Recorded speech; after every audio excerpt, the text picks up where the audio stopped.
Mariluz Sobrino Rodríguez. Que máis me dixete? O cargo, cociñeira, non? Sí. Moi ben. Cando queirades. Bueno, primeiro de todo, como é ter que cociñar durante unha hora de calor estes días? Pois un pouco agobiante, pero non temos moito tempo para pensar no calor. Durante estes días existe algún menú especial polo calor con outro tipo de alimentos ou en cambio é un menú similar a outros días? Pois moita hidratación, os menús máis ou menos son igual, o sea, estamos co menú de verao, que xa é un menú de verao, xa especial para o verao, e despois moita hidratación, o sea, zumos, gelatinas, auga, moito zumo de sandía que lles encanta, sí, claro, moito, beben muchísimo máis que no inverno. Claro, e por exemplo, en canto as ceas, para dormir mellor, son máis lixeiras ou en cambio...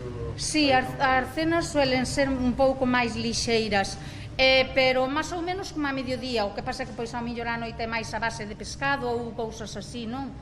En canto aos horarios, hubo algún cambio para adaptar mellor as temperaturas, por exemplo, as mañás máis cedo? Non, o horario sigue sendo o mismo. Non houve ningún problema para ter que cambiar horarios, por exemplo, por estropearse alimentos ou cousas? Non, é que de momento, a verdad, pois temos tido moita suerte, hasta o día de hoxe, cruzo os dedos, non se nos teñen estropeado alimentos, a verdad. En canto os señores e señoras da residencia, teñen algún problema de receptividade en canto a comida por ter moito calor, comen peor que outros días ou é máis ou menos como sempre? Algúns igual sí, pero non te creas que lles afecta moito. O sea, eles a hora de comer é lles sagrada, sabes? Entonces, a maioría deles comen igual. A que sí?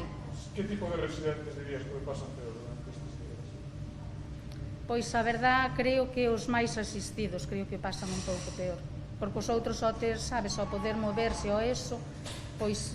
Pero, bueno, eu, sinceramente, esta xente eu creo que se aclimata a todo. Creo que o levan millor eles ca nós. Ao ter unha gran variedade de residentes, terás que facer un gran abanico de menús. Por si. Como resulta eso? Pois mira, temos dietas con sal, dietas sin sal, despois temos diabéticos e hipocalóricos. Entonces hai días que sí que teñen dietas e como, por exemplo, no caso doxe, pois van a comer todos igual. Por último, como configuraría usted un menú saludable que fose rico en hidratos por estas condicións e máis apetecible sabroso durante estes días? Pois eu que sei, pois para estes días, mira, eles a verdad é que non lles importa comer cuchara, entonces para min a cuchara teles sigue sendo o principal, o sea, me refiero a un plato de cuchara, non? Ahora, pois, tamén o que facemos moito é ensaladas a base, pois, eso, de hidratos. Pero casi che prefieren a cuchara as ensaladas. En canto a postres? Si, os postres suelen ser ahora no verao frutas, helados, o sea, tartas frescas, si. O postre quizá que sea o que máis se varía, si.